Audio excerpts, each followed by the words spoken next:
poursuite de la lecture de la Bible dans le livre de Matthieu, premier livre du Nouveau Testament, au chapitre 21, 22, 23, 24.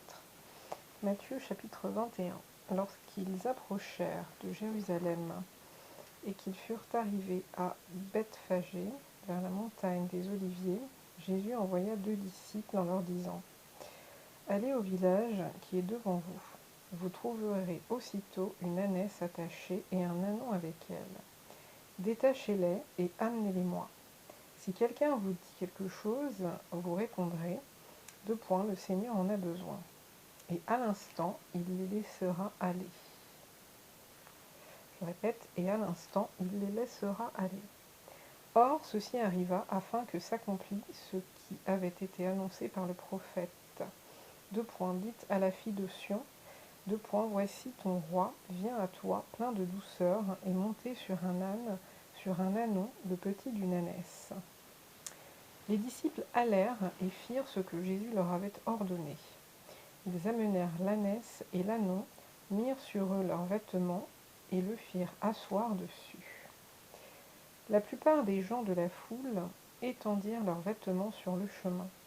D'autres coupèrent des branches d'arbres et en jonchèrent la route. Ceux qui précédaient et ceux qui suivaient Jésus criaient : Hosanna au fils de David. Béni soit celui qui vient au nom du Seigneur. Hosanna dans les lieux très saints. Non, je reprends. C'est pas Hosanna dans les lieux très saints, c'est Hosanna dans les lieux très hauts.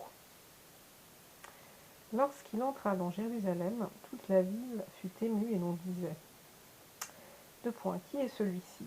La foule répondait : C'est Jésus, le prophète de Nazareth en Galilée. Jésus entra dans le temple de Dieu. Il chassa tous ceux qui vendaient et qui achetaient dans le temple. Il renversa les tables des changeurs et les sièges des vendeurs de pigeons. Et il leur dit : Il est écrit : Ma maison sera appelée une maison de prière. Mais vous, vous en faites une caverne de voleurs. Des aveugles et des boiteux s'approchèrent de lui dans le temple, et il les guérit. Mais les principaux sacrificateurs et les scribes furent indignés à la vue des choses merveilleuses qu'il avait faites, et des enfants qui criaient dans le temple : Hosanna au fils de David. Ils lui dirent : Entends-tu ce qu'ils disent ? Oui, leur répondit Jésus. N'avez-vous jamais lu ces paroles ? Tu as tiré des louanges de la bouche des enfants et de ceux qui sont à la mamelle. Je reprends. Tu as tiré des louanges de la bouche des enfants et de ceux qui sont à la mamelle. Et les ayant laissés, il sortit de la ville pour aller à Béthanie, où il passa la nuit. Le matin, en retournant à la ville, il eut faim. Voyant un figuier sur le chemin, il s'en approcha, mais il n'y trouva que des feuilles, et il lui dit : Que jamais fruit ne naisse de toi. Et à l'instant, le figuier sécha. Les disciples qui virent cela furent étonnés et dirent : Comment ce figuier est-il devenu sec en un instant ? Jésus leur répondit : Je vous le dis en vérité, si vous aviez de la foi et que vous ne doutiez point, non seulement vous feriez ce qui a été fait à ce figuier, mais quand vous diriez à cette montagne : ôte-toi de là et jette-toi dans la mer, cela se ferait. Tout ce que vous demanderez avec foi par la prière, vous le recevrez. Jésus se rendit dans le temple, et pendant qu'il enseignait, les principaux sacrificateurs et les anciens du peuple vinrent lui dire : Par quelle autorité fais-tu ces choses, et qui t'a donné cette autorité ? Jésus leur répondit : Je vous adresserai aussi une question. Et si vous n'y répondez, je vous dirai par quelle autorité je fais ces choses. Le baptême de Jean, d'où venait-il ? Du ciel ou des hommes ? Mais ils raisonnèrent ainsi entre eux. Je répète, mais ils raisonnèrent ainsi entre eux. Si nous répondons du ciel, il nous dira : Pourquoi donc n'avez-vous pas cru en lui ? Et si nous répondons des hommes, nous avons à craindre la foule, car tous tiennent Jean pour un prophète. Alors ils répondirent à Jésus : Nous ne savons. Et il leur dit à son tour : Moi non plus, je ne vous dirai pas par quelle autorité je fais ces choses. Que vous en semble? Un homme avait 2 fils, et s'adressant au premier, il dit, Mon enfant, va travailler aujourd'hui dans ma vigne. Il répondit, Je ne veux pas. Ensuite, il se repentit, et il alla. S'adressant à l'autre, il dit la même chose. Et ce fils répondit, Je veux bien, Seigneur. Et il n'alla pas. Lequel des deux a fait la volonté du Père? Ils répondirent le premier, et Jésus leur dit, Je vous le dis en vérité, les publicains et les prostituées vous devanceront dans le royaume de Dieu. Car Jean est venu à vous dans la voie de la justice, et vous n'avez pas cru en lui. Mais les publicains et les prostituées ont cru en lui. Et vous, qui avez vu cela, vous ne vous êtes pas ensuite repentis pour croire en lui. Écoutez une autre parabole. Il y avait un homme, maître de maison, qui planta une vigne. Il l'entoura d'une haie, il creusa un pressoir et bâtit une tour. Puis, il la ferma à des vignerons et quitta le pays. Lorsque le temps de la récolte fut arrivé, il envoya ses serviteurs vers les vignerons pour recevoir le produit de sa vigne. Les vignerons, s'étant saisis de ses serviteurs, battirent l'un, tuèrent l'autre et lapidèrent le troisième. Il envoya encore d'autres serviteurs en plus grand nombre que les premiers, et les vignerons les traitèrent de la même manière. Enfin, il envoya vers eux son fils en disant, Ils auront du respect pour mon fils. Mais quand les vignerons virent le fils, ils dirent entre eux, Voici l'héritier. Venez, tuons-le et emparons-nous de son héritage. Et ils se saisirent de lui, le jetèrent hors de la vigne et le tuèrent. Maintenant, lorsque le maître de la vigne viendra, que fera-t-il à ces vignerons? Ils lui répondirent, Il fera périr misérablement ces misérables, et il affermira la vigne à d'autres vignerons qui lui en donneront le produit au temps de la récolte. Jésus leur dit, N'avez-vous jamais lu dans les Écritures, la pierre qu'ont rejetée ceux qui bâtissaient est devenue la principale de l'angle? C'est du Seigneur que cela est venu, et c'est un prodige à nos yeux. C'est pourquoi, je vous le dis, le royaume de Dieu vous sera enlevé et sera donné à une nation qui en rendra les fruits. Celui qui tombera sur cette pierre s'y brisera, et celui sur qui elle tombera sera écrasé. Après avoir entendu ces paroles, les principaux sacrificateurs et les pharisiens comprirent que c'était d'eux que Jésus parlait, et ils cherchaient à se saisir de lui. Mais ils craignaient la foule parce qu'elle le tenait pour un prophète.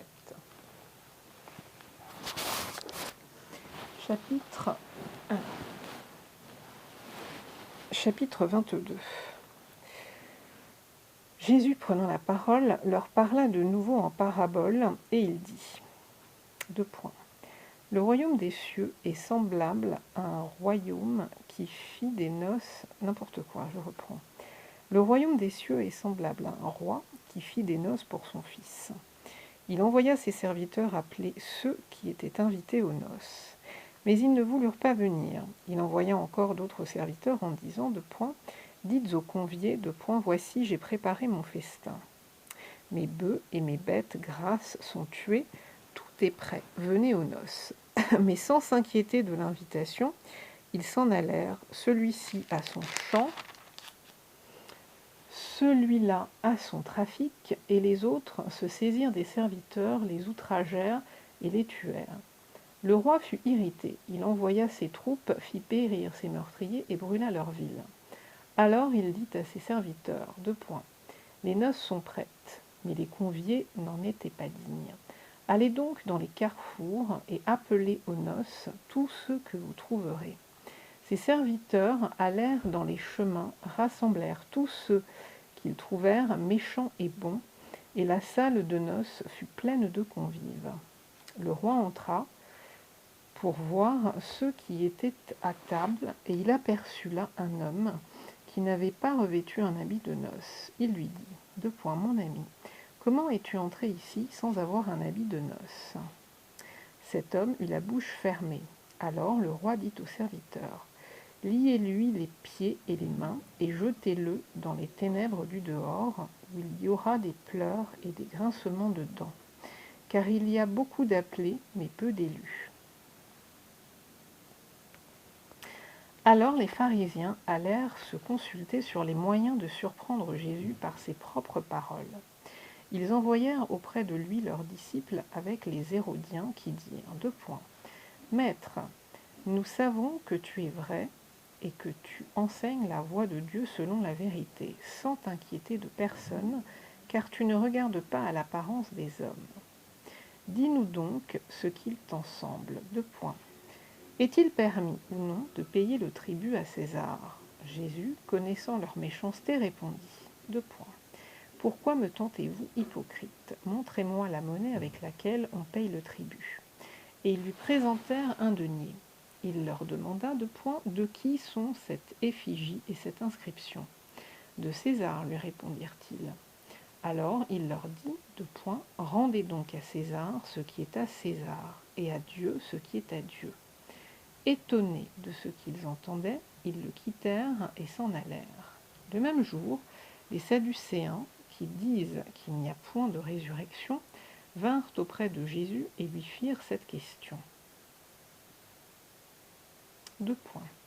Maître, Moïse a dit, si quelqu'un meurt sans enfant, son frère épousera sa veuve et suscitera une postérité à son frère. Or, il y avait parmi nous 7 frères. Le premier se maria et mourut. Et comme il n'avait pas d'enfant, il laissa sa femme à son frère. Il en fut de même du second, puis du troisième, jusqu'au 7e. Après eux, tous, la femme mourut aussi. À la résurrection, duquel des 7 sera-t-elle donc la femme ? Car tous l'ont eue. Jésus leur dit, Vous êtes dans l'erreur, parce que vous ne comprenez ni les Écritures, ni la puissance de Dieu. Car à la résurrection, les hommes ne prendront point de femmes, ni les femmes de mari, mais ils seront comme les anges de Dieu dans le ciel. Pour ce qui est de la résurrection des morts, n'avez-vous pas lu ce que Dieu vous a dit ? Je suis le Dieu d'Abraham, le Dieu d'Isaac et le Dieu de Jacob. Dieu n'est pas Dieu des morts, mais des vivants. La foule qui écoutait fut frappée de l'enseignement de Jésus. Les pharisiens, ayant appris qu'il avait réduit au silence les Sadducéens, se rassemblèrent, et l'un d'eux, docteur de la loi, lui fit cette question pour l'éprouver. Maître, quel est le plus grand commandement de la loi ? Jésus lui répondit, Tu aimeras le Seigneur ton Dieu de tout ton cœur, de toute ton âme et de toute ta pensée. C'est le premier et le plus grand commandement. Et voici le second qui lui est semblable. Tu aimeras ton prochain comme toi-même. De ces 2 commandements dépendent toute la loi et les prophètes. Comme les pharisiens étaient assemblés, Jésus les interrogea en disant, Que pensez-vous du Christ ? De qui est-il fils ? Ils lui répondirent, de David. Et Jésus leur dit, Comment donc David, animé par l'Esprit, l'appelle-t-il Seigneur, lorsqu'il dit, Le Seigneur a dit à mon Seigneur, Assieds-toi à ma droite, jusqu'à ce que je fasse de tes ennemis ton marchepied. Si donc David l'appelle Seigneur, comment est-il son fils ? Nul ne put lui répondre un mot. Et depuis ce jour, personne n'osa plus lui poser des questions, lui proposer plutôt des questions. Je répète, et depuis ce jour, personne n'osa plus lui proposer des questions. Chapitre 23. Alors Jésus, parlant à la foule et à ses disciples, dit, Les scribes et les pharisiens sont assis dans la chaire de Moïse. Faites donc et observez tout ce qu'ils vous disent, mais n'agissez pas selon leurs œuvres, car ils disent et ne font pas. Ils lient des fardeaux pesants et les mettent sur les épaules des hommes, mais ils ne veulent pas les remuer du doigt. Ils font toutes leurs actions pour être vus des hommes. Ainsi, ils portent de larges phylactères et ils ont de longues franges à leurs vêtements. Ils aiment la première place dans les festins et les premiers sièges dans les synagogues. Ils aiment à être salués dans les places publiques et à être appelés par les hommes rabbi, rabbi. Mais vous ne vous faites pas appeler rabbi, car vous n'avez qu'un maître, qui est le Christ, et vous êtes tous frères, et n'appelez personne sur la terre votre Père, car un seul est votre Père, celui qui est dans les cieux. Ne vous faites pas appeler directeur, car un seul est votre directeur, le Christ. Le plus grand parmi vous sera votre serviteur. Quiconque s'élèvera sera abaissé, et quiconque s'abaissera sera élevé. Malheur à vous, scribes et pharisiens, hypocrites, parce que vous fermez aux hommes le royaume des cieux. Vous n'y entrez pas vous-même, et vous n'y laissez pas entrer ceux qui veulent entrer. Malheur à vous, scribes et pharisiens, hypocrites, parce que vous dévorez les maisons des veuves et que vous faites pour l'apparence de longues prières. À cause de cela, vous serez jugés plus sévèrement. Malheur à vous, scribes et pharisiens hypocrites, parce que vous courez la mer et la terre pour faire un prosélyte, et quand il l'est devenu, vous en faites un fils de la Guéhenne 2 fois plus que vous. Malheur à vous, conducteurs aveugles, qui dites de point, si quelqu'un jure par le temple, ce n'est rien, mais si quelqu'un jure par l'or du temple, il est engagé. Insensé et aveugle, lequel est le plus grand, l'or ou le temple qui sanctifie l'or? Si quelqu'un, dites-vous encore, jure par l'autel, ce n'est rien.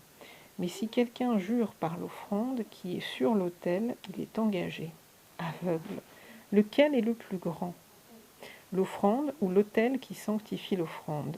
Celui qui jure par l'autel, jure par l'autel, et par tout ce qui est dessus. Celui qui jure par le temple et par celui qui l'habite. Et celui qui jure par le ciel, jure par le trône de Dieu et par celui qui y est assis. Malheur à vous, scribes et pharisiens hypocrites, parce que vous payez la dîme et la menthe de l'âneth et du cumin, et que vous laissez ce qui est plus important dans la loi, la justice, la miséricorde et la fidélité. 2 points. C'est là ce qu'il fallait pratiquer sans négliger les autres choses. Conducteur aveugle, qui coulait le moucheron et qui avalait le chameau. Malheur à vous, scribes et pharisiens hypocrites, parce que vous nettoyez le dehors de la coupe et du plat, et qu'au-dedans ils sont pleins de rapines et d'intempérance. Pharisiens aveugles, nettoie premièrement l'intérieur de la coupe et du plat, afin que l'extérieur aussi devienne net. Malheur à vous, scribes et pharisiens hypocrites, parce que vous ressemblez, malheur à vous, scribes et pharisiens hypocrites, parce que vous ressemblez à des sépulcres blanchis, qui paraissent beaux au dehors et qui au dedans sont pleins d'ossements de mort et de toute espèce d'impureté. Vous de même, au dehors vous paraissez justes aux hommes, mais au dedans vous êtes pleins d'hypocrisie et d'iniquité. Malheur à vous, scribes et pharisiens hypocrites, parce que vous bâtissez les tombeaux des prophètes et ornez les sépulcres des justes, et que vous dites de point, si nous avions vécu du temps de nos pères, nous ne nous serions pas joints à eux pour répandre le sang des prophètes. Vous témoignez ainsi contre vous-même que vous êtes les fils de ceux qui ont tué les prophètes. Comblez donc la mesure de vos pères. Serpents, race de vipères, comment échapperez-vous au châtiment de la Guéhenne? C'est pourquoi, voici, je vous envoie des prophètes, des sages et des scribes. Vous tuerez et crucifierez les uns, vous battrez de verge les autres dans vos synagogues, et vous les persécuterez de ville en ville, afin que retombe sur vous tout le sang innocent répandu sur la terre, depuis le sang d'Abel le juste, jusqu'au sang de Zacharie, fils de Barachi, que vous avez tué entre le temple et l'autel. Je vous le dis en vérité, tout cela retombera sur cette génération. Jérusalem, Jérusalem, qui tue les prophètes et qui lapide ceux qui te sont envoyés. Combien de fois ai-je voulu rassembler tes enfants, comme une poule rassemble ses poussins sous ses ailes, et vous ne l'avez pas voulu.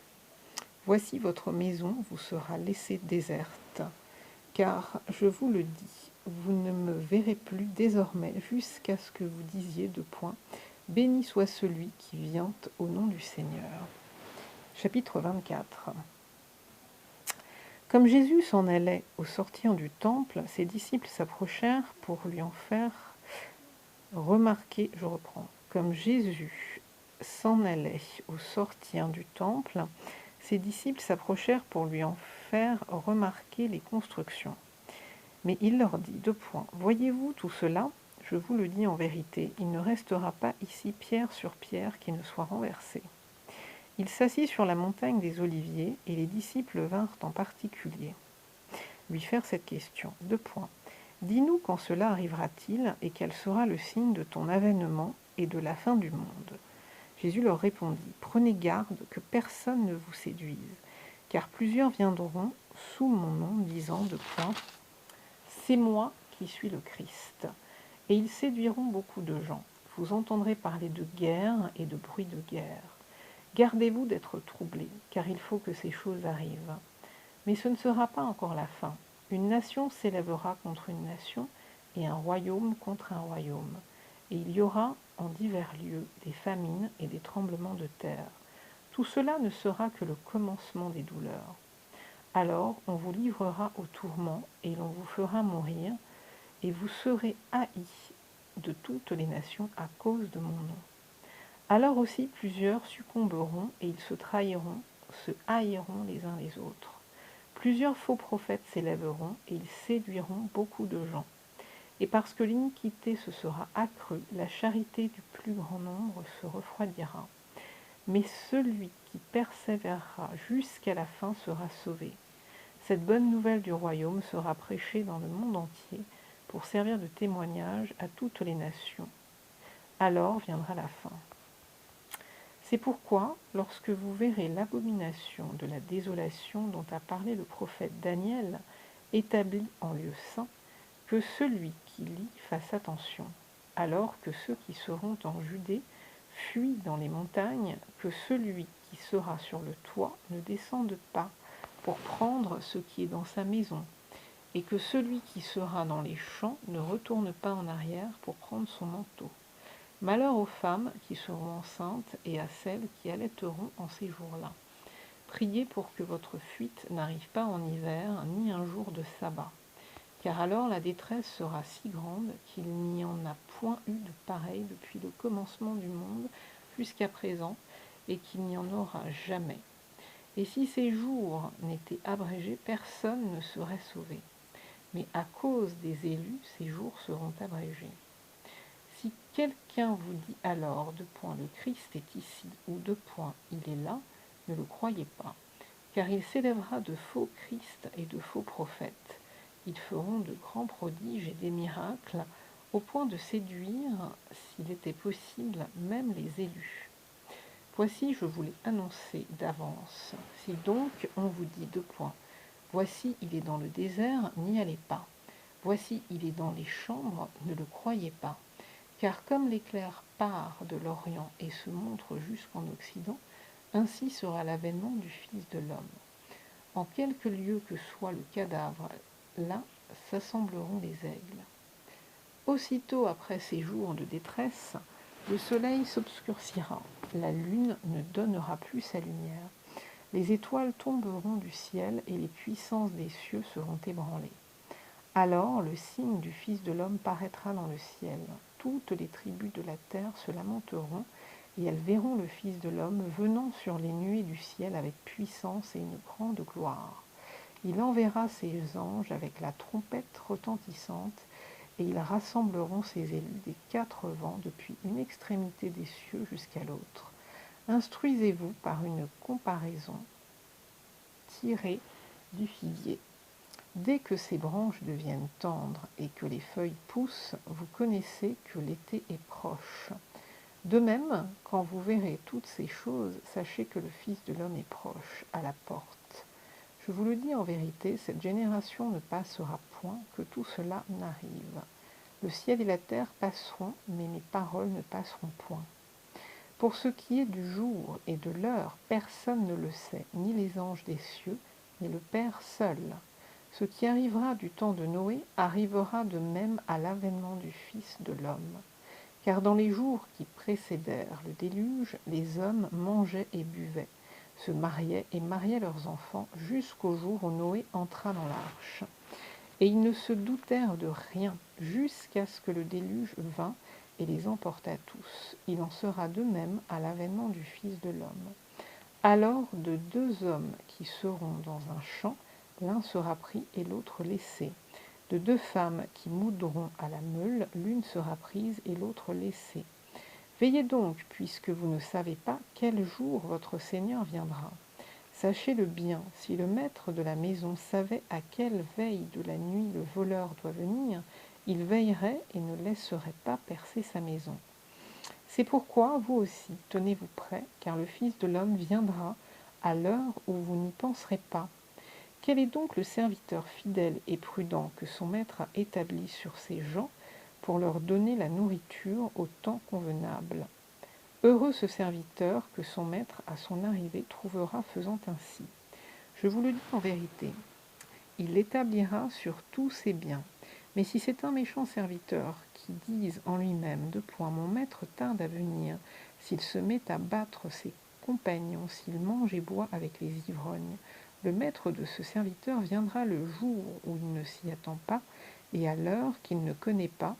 Il le mettra en pièces et lui donnera sa part avec les hypocrites. C'est là qu'il y aura des pleurs et des grincements de dents. Je vais m'arrêter là, au début du chapitre 25, que je lirai ultérieurement.